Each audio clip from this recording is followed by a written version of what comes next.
Most people think they have an income problem. They do not. They have a system problem. They are trapped in the model that pays them only when they work. No work, no money. That is not freedom. That is dependency. And that is the employee trap. You were told this was the safe path. Study hard, get a job, work harder, wait for a raise, climb the ladder, retire someday. But there is one brutal flaw in that model. Your time is limited. And if your income depends only on your time, your income is limited too. That is the part nobody says clearly enough. A salary feels secure until you realize what it really is. You are renting out hours. Your upside is capped. You can work a bit more and earn a bit more, but you cannot work 10 times more. You cannot clone yourself. You cannot sell the same hour twice. That is linear income. And linear income rarely creates real wealth. Wealth is different. Wealth is not just money coming in. Wealth is owning things that keep producing value without your constant presence. A worker asks, how do I make more money this month? An owner asks, what can I build or buy once that keeps paying me again and again? That one shift changes everything. Here is where the trap gets worse.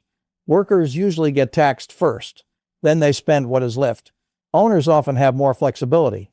They can hold assets, defer gains, receive dividends, choose when to sell. That matters, because in money, timing is power. Labor gets taxed fast. Capital often gets choices. And choices are leverage. Then inflation shows up. This is the silent killer.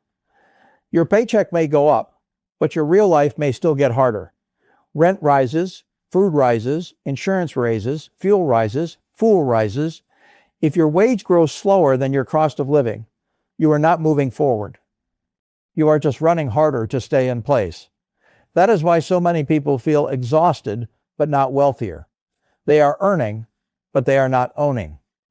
This is why salary alone is dangerous, because salary can fund your life, but ownership builds your future. A paycheck pays bills. An asset can outlive your effort. A paycheck depends on your continued presence. An asset can keep working after you stop. That is the whole game. Move from income that depends on you to income that survives you. Look at Warren Buffett. Most people think Buffett's story is about picking stocks. That is too shallow. Buffett's real lesson is ownership. He understood early that every dollar has a job. Spend it, save it, or send it into an asset that compounds. That is what he kept doing. Not once, for decades. He did not build wealth by selling more hours. He built wealth by owning cash-producing machines, businesses, equity, cash flows. That is a completely different mindset. Think about this. A worker says, my value is what I can earn this year. An owner says, my value is what I own that keeps producing year after year. That is why one person chases raises while another person quietly buys assets. One is trying to improve labor. The other is trying to escape dependence on labor. Those are not the same game. And no, this does not mean quit your job tomorrow. That is amateur thinking. Your job can be useful. In fact, your job can be your first investor. It gives you cash flow. It gives you stability. It gives you capital to build the real thing. So do not romanticize risk. Use employment strategically. Take the paycheck. Then convert part of it into ownership. That is the move. Let me say it clearly. Your salary is not the destination. It is fuel. Fuel for investing. Fuel for building. Fuel for buying back your future. The mistake is when people increase lifestyle before they increase ownership. New raise, new car, bigger house, more subscriptions, more status, same dependence. That is not wealth. That is a nicer prison. Real wealth comes from equity. Owning a piece of something valuable, a business, a stock portfolio, a product, a royalty stream, a digital asset, a platform, a brand. If you own none of these, then your upside is rented out to someone who does. That is harsh, but it is true. If you only help build value for others while owning none of it yourself, you stay stuck.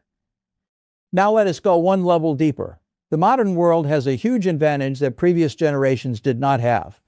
Zero marginal cost leverage. That means you can create something once and sell it many times. Software does this. Digital products do this. Media does this. Templates do this. Online education does this. Code does this. A consultant sells hours. A system sells outcomes. That difference is massive. A doctor can see only so many patients. A lawyer can bill only so many hours. A trainer can coach only so many clients. But a software product can serve 10 users or 10,000. A digital course can be sold while you sleep.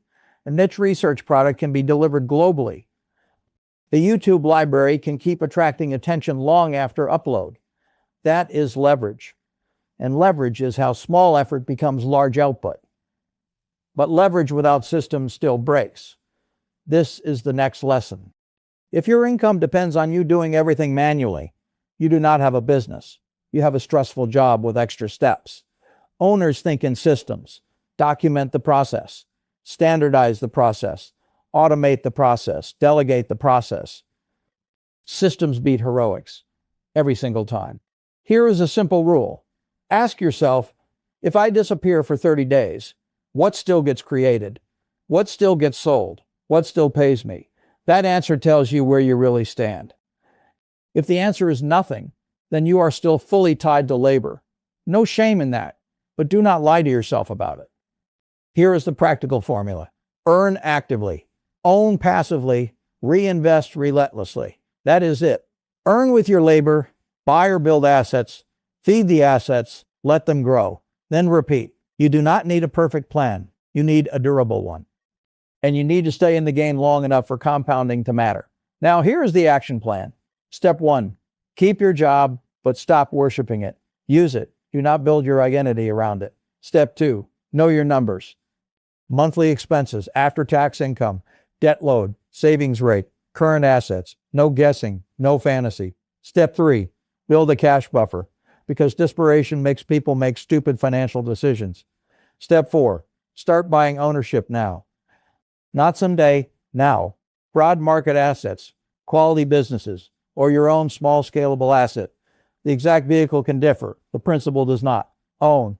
Step 5, build one side asset with leverage. Not 5, 1. A niche service that can become a product, a software tool, a digital guide, a research subscription, a content engine, a small systemized business. One clear asset, built to scale, built to replicate. Step 6, every manual task gets questioned. Can this be templated? Can this be automated? Can this be delegated? Can this be sold without me present? That is how owners think. Not how can I stay busy, but how can this work without my constant effort? Busy is not the goal. Leverage is. Built to run with less of you over time. Step 7, reinvest early profits. Do not celebrate too early. The first money your asset makes is not lifestyle money. It is acceleration money. Use it to improve the product, improve distribution, improve automation. Strengthen the machine, because a weak asset that pays once is not freedom. A growing asset that compounds is. In the end, the employee trap is not about employment. It is about dependence. If all your income dies when your effort stops, you are exposed. The answer is not cynicism. The answer is redesign. Own more. Consume less. Build leverage. Think in systems. Convert income into assets. Repeat until your life has options. That is when money changes.